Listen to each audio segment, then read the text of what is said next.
Well, welcome to a new Team CGC 9.8 video. Today I want to talk about all the best Todd McFarlane 9.8 comics to collect. So the first one up, it's a Batman 423 in a 9.8. Yeah, definitely the best Todd McFarlane Batman cover on this one. And so many kind of Spawn prototype vibes, I would say, on this cover, with the huge cape, very Spawn-like, just kind of the cape with like a mind of its own. Also just kind of the eyes showing in the shadow. You don't really see any facial features, just the sort of eyes is very Spawn-like as well. And this one came out in 1988, so Spawn #1 came out in 1992. So you just get a kind of a good little sneak peek of some Spawn characteristics, I would say, on a Batman 423 cover.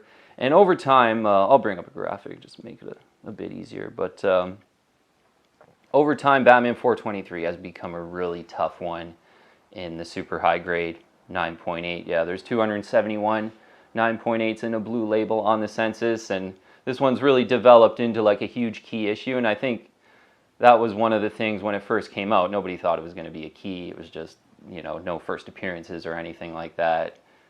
Likely, most people didn't really worry about keeping it in great shape. So over time, a really tough one in a 9.8, and the prices have really skyrocketed. And this is one that is hanging in there, given, you know, what's happened with the comic book market in the last year and a half. With this one, really is hanging in there quite well.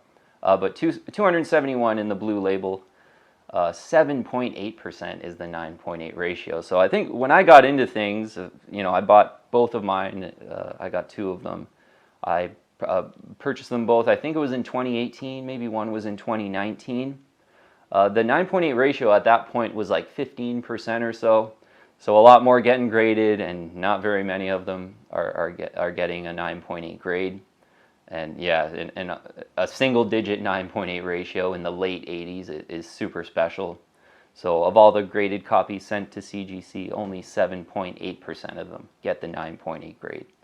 So a recent sale on a Batman 423, I did see one end in an auction on eBay about a week ago, and it was $2,650 it went for.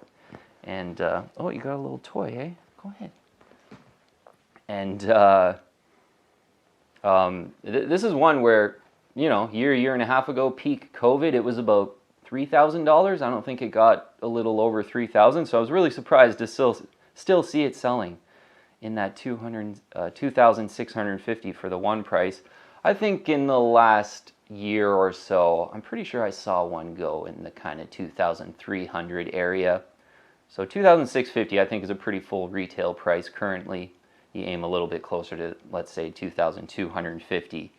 I think is a pretty good deal on a Batman 423. But wow, yeah, this one really exceeded all my expectations. I know when I bought them, I was just like, you know, huge Batman fan, huge Todd fan. I want that classic 423 cover, but never thought that this book would rise in value as much as it has. But, you know, you can kind of understand it. A 1 of 271, and I think, you know, since COVID started in the last 3 years, this one has really solidified itself as a huge key issue, like that every Todd McFarlane fan would want.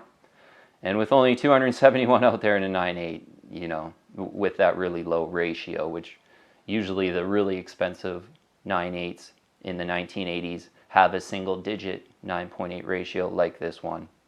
So it's just kind of got everything as far as rarity, and then clearly like the coolness is just off the scale. So yeah, if you're in the market for a Batman 423 in a 9.8, hopefully you get it closer to that 2,250, let's call it. Okay, and next one is an Amazing Spider-Man 298, the first Todd McFarlane Spider-Man art on this one. I do have this one in a 9.8 too. I got a really like frisky kitty here, so I don't really want to bring all my books out. I'm kind of doing one at a time right now, just because he'll get really excited and probably head rush him and crack a slab or something like that. But Amazing Spider-Man 298. Todd McFarlane, he just drew Spider-Man so cool, and this is the first Todd McFarlane Spider-Man art. Just kind of brought Spidey right into the modern age. So popular, pretty much everyone loved it at the time. It was kind of a universally loved the way he drew Spider-Man. So the first Todd McFarlane Spider-Man art on 298. I got a Amazing Spider-Man 300 in the honorable mentions, but I think as far as like a Todd McFarlane specific key, probably his first Spider-Man art is a little more important than Amazing Spider-Man 300, which is like the first full appearance of Venom. That's probably why that's a little more important. But 920, 9.8's in a blue label for this one, 10.3%, the 9.8 ratio, so almost getting into the single digits on this one. And pulling back in price, I think this one a little bit from about a year and a half, about a year and a half ago. I saw one sell it was on eBay probably about 2-3 weeks ago or so for $431. It was a really nice looking copy. It wasn't an old case though, so I think, yeah, this was a really good price for that book. It had very nice colors. This is one where sometimes you see a 9.8, but the colors are really dimmed, and you know, with the white page and the kind of red in the explosion portion of the cover, when it has really good colors, that red-orange area really pops.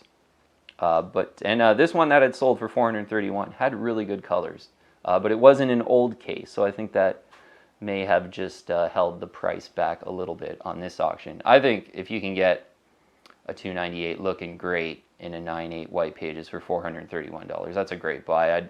You know, in a new case, just looking great, I'd probably be willing to pay up to $500 for this one, especially if you're a big Todd McFarlane fan. Yeah, as I said, like, he just drew Spider-Man so cool. It was just, you know, when I got into comic books, one of the main reasons why was, you know, just seeing all those great Todd McFarlane Spider-Man arts and absolutely loving them, and, you know, wanting to learn more about McFarlane back then. Okay, moving on though. Next one is Spawn #1, the black and white edition in a 9.8. Yeah, this is the a reprint of Spawn #1. I think it came out in 1997, maybe 1995, but a reprint of Spawn #1 in the black and white, and it was only distributed, like, I think it was one per store to like certain retailers, so it was very low printed. And over time, it's just become pretty much the one to get if you're a big Spawn fan, because Spawn was so popular in the early 90s and all throughout the 90s pretty much, that any Spawn 1990s book is super heavily printed. Like, it's not a rare, tough item. Even like a Spawn 1 newsstand, which is the more rare version of a Spawn #1, there's probably still a bunch of those printed. So Spawn #1 black and white over time has been really the kind of one to get, because it is like the only kind of low printed Spawn thing that you can kind of get in the 90s, besides Malibu Sun 13, which is an honorable mention. We'll get into that one. But there's 111 Spawn 1 black and white editions in the blue label 9.8. There's quite a few in the signature series as well, as you'd imagine. 15.8% is the 9.8 ratio on this one. This one's more about just there not being a lot out there. It's not super heavily printed. So having a bit of a tough time finding a recent sale on the Spawn 1 black and white in a 9.8. To be honest, my guess, because I couldn't find any data this morning, I would think they're right around $2,500. Maybe because the market's cooling down here, you might get, you know, lucky and get it, you know, $2,100 or something like that, would be my guess. Maybe if somebody out there has the GPA app or something like that, you can let us know in the comments below of some recent sales on Spawn #1 black and white in a 9.8. But it's really the one to get for a 1990s Spawn book, and you can kind of understand why it's really expensive. But yeah, definitely one to target if you're a big McFarlane fan, for sure. Okay, the next one, talked about this one yesterday, Incredible Hulk 340. Just one of the classic Todd McFarlane covers from the 80s. It's Hulk versus Wolverine. It's the kind of the first time they fight since Hulk 181 on this one, and it's a really epic battle. Yeah, the interiors are great too. Just a lot of crazy battle panels by McFarlane on the interiors on Hulk 340. There's a 1,045 9.8s in a blue label, 10.3% the 9.8 ratio, so almost dipping into the single digits on this one. Yeah, it's got a good ratio for a late 80s book. There's not too many, like just over 1,000 out there for like a big McFarlane key is not that much either. And yeah, recent sale on this one, 1,326. And I think you might be able to get this one, as I said on the video yesterday. I think it was 1,250 I think is kind of doable. 1,326, pretty full retail price. I think it's got to be looking really good if you're going to pay that right now in this kind of market. Okay, so those are the four that I think are just really special, that are very related to Todd, that are probably, maybe the best Todd McFarlane 9.8s to buy. But honorable mentions, got some great ones here as well. Amazing Spider-Man 300 in a 9.8. Classic cover. Yeah, this cover is just like been homaged a million times within the comic book community. It's really a part of like comic book culture. And first full appearance and origin of Venom on this one. So one had recently ended on a comic link. Amazing Spider-Man 300 in a 9.8, $3,100. Yeah, pretty big haircut on this one. The cover was kind of, had that orange tint. You like it when it's really kind of blood red. That's when you know it's got really nice colors, and that's a little bit of a difference between the 9.8s that you can look for on this book. Yeah, I got one that's really got that deep blood red cover, and my other one, I have two of these in a 9.8, is in an old case, and a little bit more orangey, but still both really nice copies actually. This one, a bit of a more orangey type of cover, although it was a 9.8 white pages, for $3,100. I think this is one right now where if you're a big Venom fan, if you love this book, you could absolutely think about getting in there around $3,000 for an Amazing Spider-Man 300 in a 9.8. So on Comic Link too, there was the newsstand edition of this one in a 9.8 white pages that sold for $13,001, which is kind of hanging in their price. Yeah, I believe, I think probably about $20,000 was the peak about a year and a half ago when the market was really hot on this newsstand edition of Amazing Spider-Man 300. So $13,000 kind of hanging in there, and wow, just an amazing book, this one in a newsstand edition in the 9.8. But the direct edition's right around $3,000. I think this one, it got up to like $5,500, maybe even $6,000 for a minute there. So it's had some time to come down. Such a big key issue, such a great 9.8 too. The 9.8 ratio I think is like 3-point-something%. It's so tough to get a 9.8 in an Amazing Spider-Man 300. So if you like that one, I think right around $3,000, it's a great buy right now on a pullback. Next one's a Spawn 1 newsstand. Yeah, I always talk about this one. Just a great one. That's a really awesome, huge first appearance, but somewhat still affordable because it is an early 90s comic. They're super heavily printed, although in the newsstand version, it's kind of the tougher version to get of a Spawn #1. I do recommend the newsstand pretty much always with a Spawn #1. The direct editions, there's like, 2 million copies that were printed during that time, with comic books being so popular in the early 90s. So you always want to go for the newsstand edition, in my opinion, for Spawn #1 if you kind of have that investment perspective about things. But a recent sale on Spawn 1 newsstand is $651. And yeah, I got one of these in a 9.8, and yeah, seeing this price, because they were about, let's say, $800 to $900 a year and a half ago, seeing them kind of come down close to $600 is pretty tempting for me to grab another one, and I would really like to have two of these. So yeah, I think right around $600, let's call it, is a price to aim for on a Spawn 1 newsstand. Great McFarlane key issue. So next one's a Malibu Sun 13. So you get a sort of preview promo of Spawn before Spawn #1 in a Malibu Sun 13. So this one is super rare. I used to recommend it like quite a lot when I first started the channel. It's just a great, like, low population 9.8 comic if you're a Spawn fan. And back then there was like 30, I think, in the blue label, and maybe about the same in the signature series as well. I didn't look on the census this morning for this one, and I wasn't able to find any completed listings because, again, it's such a low pop one. My guess would be that it's probably in that sort of $2,500 to $3,000 in a really nice, blue label 9.8. I bet this one is pretty much holding its value quite well. And yeah, pretty much first appearance of Spawn in promo on this one, and super tough to find. Yeah, I'd imagine now, like, if back then there was like 25 or 30 in the blue labels in the 9.8, there's probably like 50 or 60 right now in a 9.8. So a 1 of 50 of like the first ever time we ever saw Spawn in print. is a pretty awesome one. But a serious one, yeah, I'm pretty sure they're kicking around that kind of $3,000 level in a 9.8 for a Malibu Sun 13. Next one's kind of super under the radar, but one you might want to think about. It's pretty cool. Infinity Ink, number 16. So yeah, McFarlane did some DC work earlier in his career on these Infinity Ink books. But on Infinity Ink 16, it's the first appearance of Mr. Bones, and you're definitely kind of getting some Spawn vibes from Mr. Bones. Kind of looks like a vampire, sort of like Spawn. Clearly Spawn is kind of way cooler, but a bit of a prototype Spawn for Mr. Bones on this one.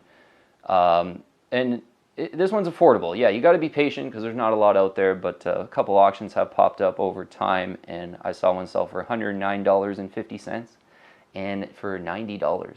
Yeah, so I think this one for around $90, if you're a big Todd fan, is a great buy. So the next one is Coyote number 11, which is the first Todd McFarlane art published. I wasn't able to find completed listings on this one either. I'm not like, I don't really like the eye appeal of this one. I never really wanted this one personally, but I want to say they're around $200, $225 or so, maybe even a little bit less. Like the market's kind of cooling down. I don't think this one, because it doesn't really have that great of an eye appeal. I think, you know, maybe in an auction this one pops up for and you can get it for like $175 or something like that. But again, yeah, if someone out there's got the GPA, maybe you want to share a couple completed listings for Coyote number 11 in a 9.8. I wasn't able to find anything on Comic Link or eBay or anything this morning. Next one, Detective Comics 576. Yeah, the other Todd McFarlane cover. He teamed up on this cover with Pablo Marcos. Pretty cool one though. Definitely like the affordable version of a Batman 423. This one never took off.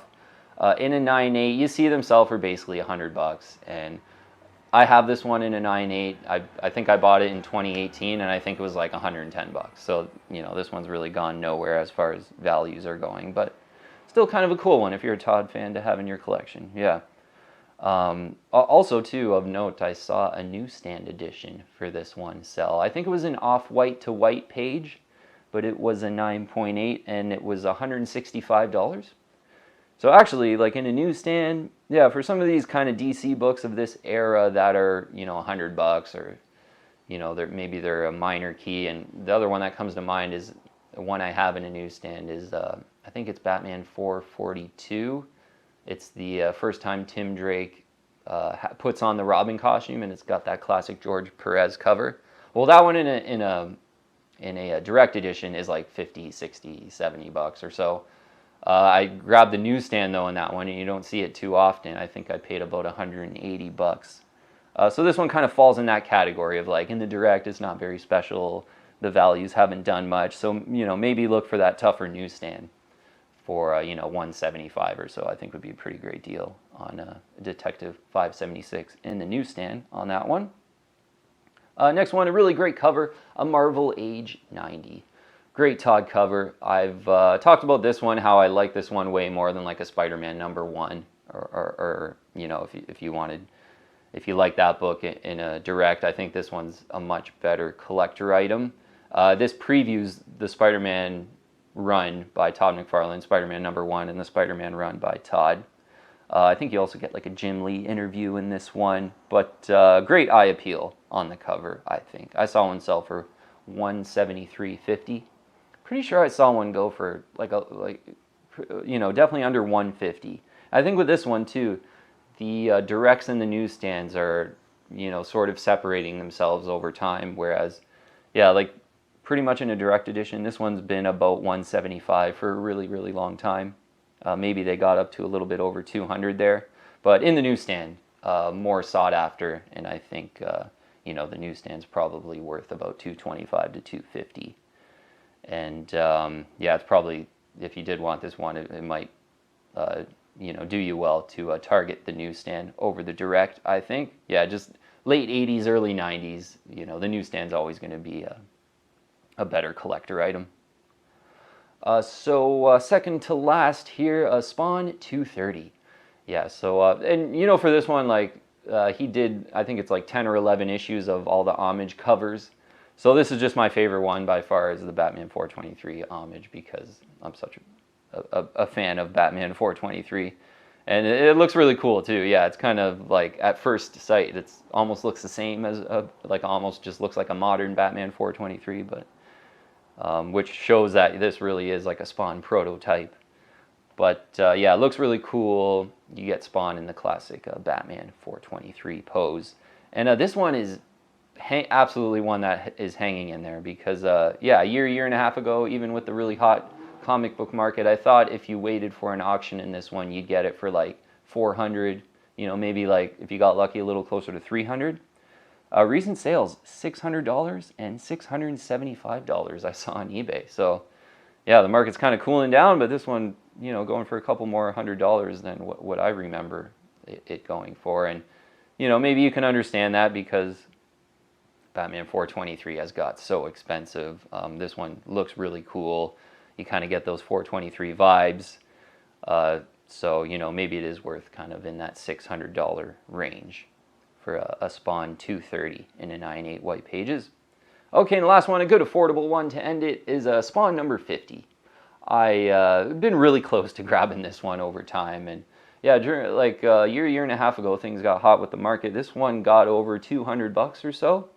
Saw a recent sale though right now for $110. So, you know, closer to 100. I think I've saw even a few in the last 6 months go under 100 for a Spawn 50 in a 9.8. This is another one. It's affordable in the direct edition, but if you see that newsstand edition in a 9.8 and it's like 175 or something like that, I think that's a really great buy on this one. Yeah, you always, pretty much all these McFarlane books, you know, if you're really serious about them and you got the cash, you can kind of upgrade to the newsstand version, because it is really in that great era for newsstands. But it's Spawn number 50, good affordable one. Hopefully you get it under $100 in the direct edition. But yeah, it's got the Spawn number 1 cover homage, and a pretty collectible one, I think, if you're a McFarlane fan. Okay, so we'll leave it at that for Todd McFarlane keys in a 9.8 to collect. But a lot of these books are really special to me. I think probably my peak comic book collecting time when I was growing up was in 1995. I would have been about 10 years old, just looking back at like Spawn number 1 and all the great McFarlane keys in the 80s, because I just loved Spawn and how he drew Spider-Man during that time.